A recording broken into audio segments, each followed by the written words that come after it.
So, are you ready for the first act? Yes. Every year, the Magic Circle have a competition to find out who the best close-up magician is. To make sure it's a fair competition, to give everyone a chance, I don't enter.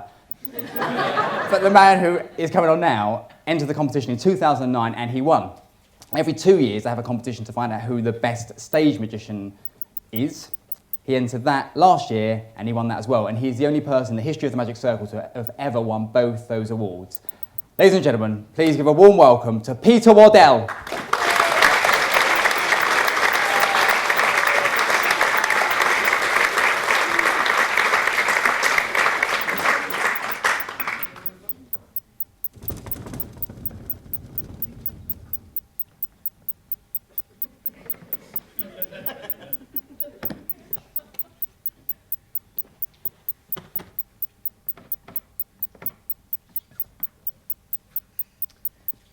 Happy Christmas. My name's Pete, and what I'd like to show you is the kind of magic you often see on television, but without any of the editing.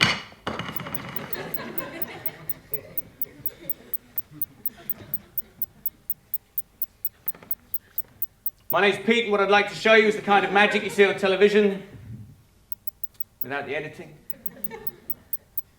I'd like to start with my first trick. It's unavoidable.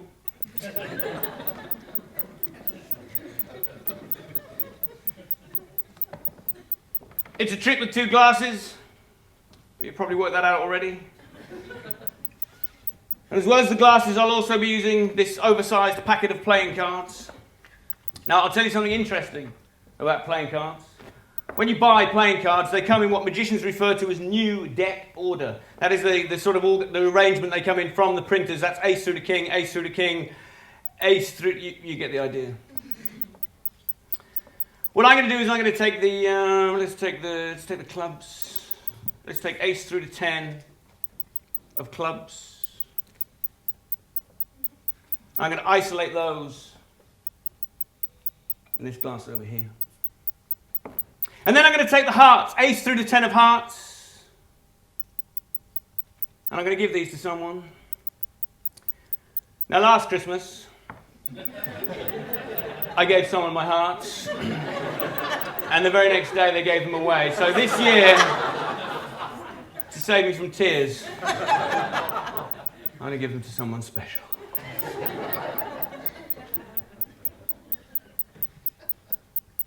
Your name? Ruth, could you do me a favour, Ruth? What I'd like you to do, Ruth, if you wouldn't mind, is to take those hearts and I would like to shuffle them. But if you could shuffle them face down so you can't see the order of the hearts and I can't see the order of the hearts, that would be fantastic. So keep shuffling them face down. Now let me explain. When you have 10 playing cards and you shuffle them, there are what is known as 10 factorial possibilities for these cards to be shuffled into. That number is represented by 10 times 9 times 8 times 7 times 6, and it works out to be about 3.5 million possibilities that those cards can be arranged in. 3.5 million possibilities. It's often written as 10, well, it is written, 10 factorial is written as 10 exclamation mark, and is often mistaken for the number 10!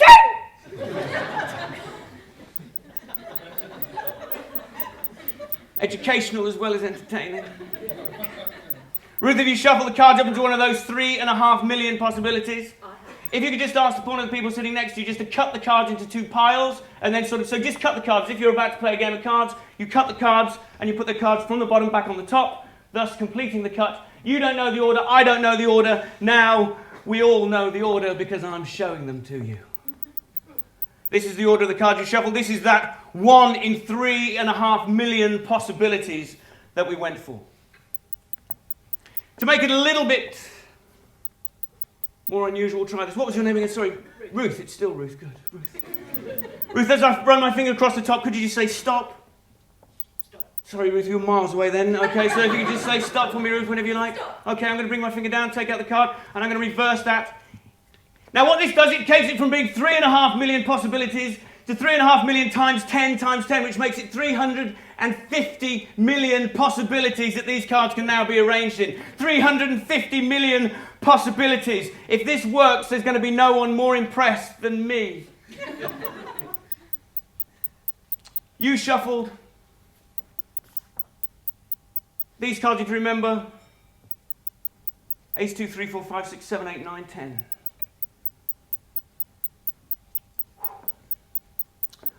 Watch the ace.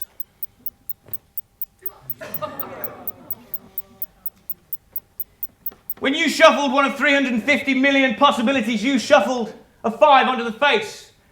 There is now a 5 on the face of the clubs, which is incredible. And apparently not so incredible as to garner a reaction from the audience. Maybe it'd be more incredible if I then remove the 5 and you see that underneath the 5 there is an 8, and if I remove that you'd see there is an ace under there, and if I remove that you'll see that there is a 10 under there, if I remove that you'll see there is a 9 under there, and there is a 3. But wait, there is one card turned face down in both packets, and that is the 4 in both cases. And if we look through here, there you have the 2, there you have the 7. It's incredible. I have no idea how it works. Unbelievable. I see dead people.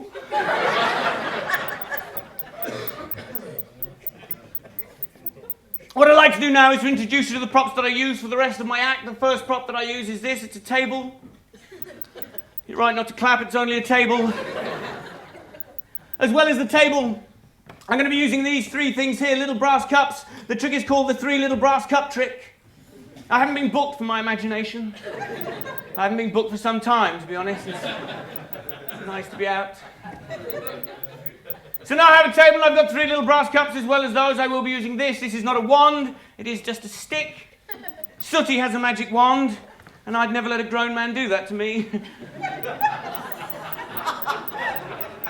This stick is made of Teflon. Watch, I'll prove it to you. Stick.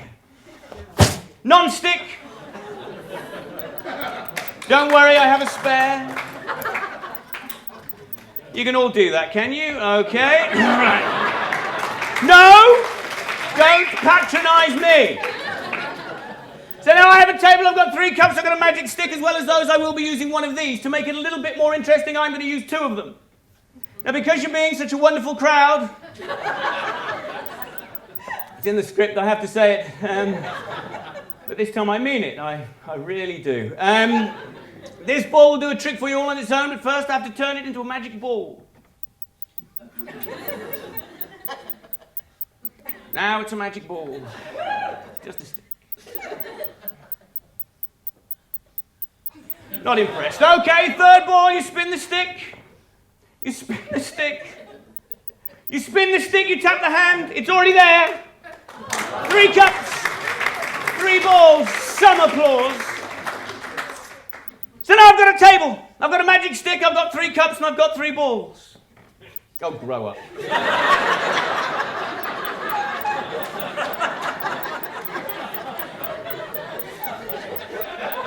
And this is the oldest trick in the world. People have been doing this trick for over 2,000 years, most of them are dead.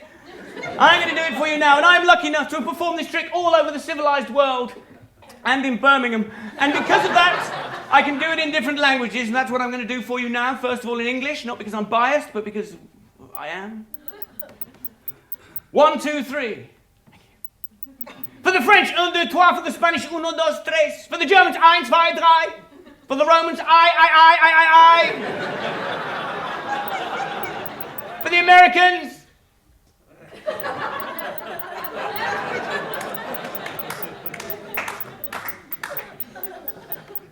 one, another one, and another one. No. I did that in Florida. They demanded a recount. There it is, the oldest trick in the world. Now I do have one last prop to introduce to you from the bag. That's not it. From the bag comes another bag. Ladies and gentlemen, this is what is called a gibi share, and it is traditional to wear one of these if you do what I'm about to do, and I'm about to do it, so I'm going to put it on. It's related to the medieval codpiece, and it's where the expression a bag of tricks comes from. None of that was funny, but it was all true, and gave me just enough time to get the bag on. Now all you've got to do for the next few minutes is keep your eyes on the little white balls. Ow. One at a time, the balls go into the hand, you give them a tap, and the balls will disappear. The second ball goes into the hand, you give it a sudden gust of gravity. It's either that or the earth sucks. You give it a tap, and the ball disappears. The last ball, the most difficult ball to do, watch it go. Thought the second one was hard. Did you see it go? No. Hasn't gone yet. Got a blow on it. Everybody got the ball. But the ball is there.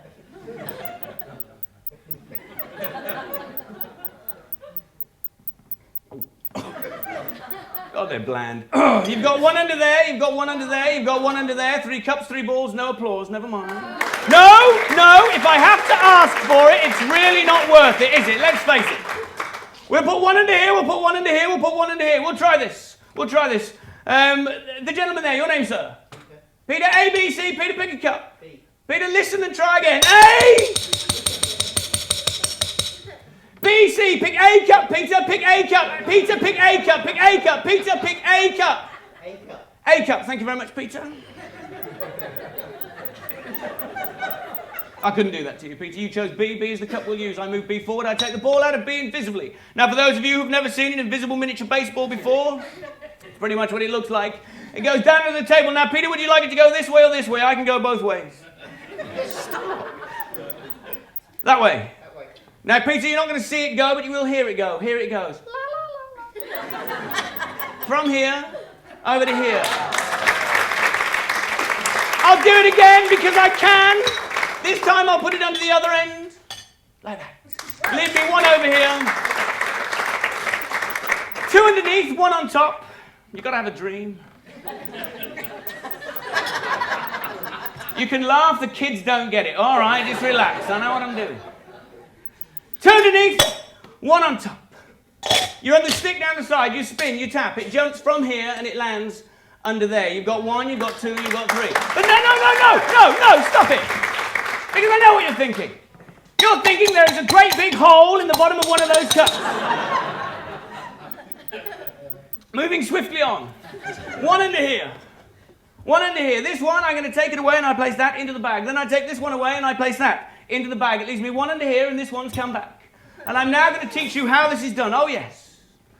I'm going to lift the lid on this whole magic thing. I'm going to explain how the whole thing is done. Without the edit, I'll show you. You see, when I say I take it, I don't really take it. I'll do it for you in real time so you get the picture. I am taking the ball. I have taken the ball. The ball goes into the bag. There it goes, next to the rabbit. Hello. That's not the rabbit. Sorry, with the ball in the hand, I then pick up the cup and I drop the ball under the table. It looks like it came from under the cup. But if I really take the ball and put the ball in the bag, how many balls under the middle cup? 3. Does anyone know what's going on? Does anyone care anymore? Let's face it. Come on. I'll tell you what, I'll make it so simple even I know what's going on. Using this, the magic hat. Now, I know this is a magic hat because I was a street performer for many years, and at the end of every show, I'd hold the hat out like this, and half the audience would vanish. It's nice to see so many of you again in one place. I never forget a face. I'm going to make the 3 balls disappear from underneath the magic hat. As each ball vanishes, I would like you, as an audience, come together here in the magic circle. As each ball vanishes, I would like you to go, ooh! As if you're having a good time or something. You can fake it if you have to. I'm not a proud man. Won't be the first time. Let's have a practice ooh, shall we? After 3. 1, 2, 3. Ooh. Very good. Surprisingly good. Here they go. 3 balls vanishing from underneath the magic hat. Ball number 1 has gone. You see, that's like a visual clue. Ball number 2, that's gone too. Ball number 3, the hardest ball to do, so the biggest ooh from you. Ball number 3 has gone. Thank you very much. The balls have gone. You've been a lovely audience. Have a great night. Now, at this point, somebody normally shouts out, the balls haven't really gone. Not tonight. Oh, there was someone there. Then someone else shouts out, he's not a real magician. All right, do my best. If I wasn't a real magician, and if the balls hadn't really gone, I couldn't do this. Bring them back.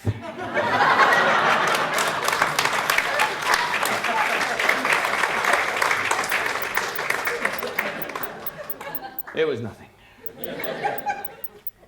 I'll do it for real. Now, ladies and gentlemen, I'm going to make the balls disappear before your very eyes. Now, I appreciate for the people on the front row, I simply need to do this.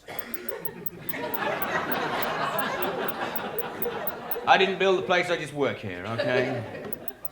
But what I'm going to do is I'm not going to use a magical technique, but I am going to become the physical, the living embodiment of that expression. The hand is quicker than the eye. Ladies and gentlemen, I'm going to make the balls disappear using speed alone. 15 years of training and self-denial all coming together in this one moment. Actually not the most productive 15 years of my life, I admit, but here they go. Balls vanishing using speed alone.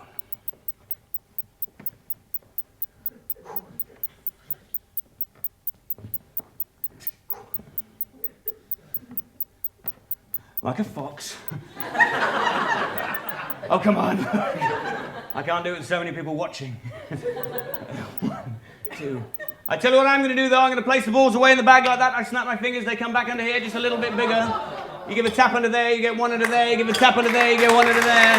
No, hang on, hang on, hang on. Would you be more impressed if I produced a basketball from under here? Basketball. There we go. What can I say? One last thing for you. Boom! Big finish. There we go. Ladies and gentlemen, thank you very much indeed for your time. My name is Peter Wardell. Have a wonderful evening at the Magic Circle. Thank you very much and good night. Ladies and gentlemen, Peter Wardell.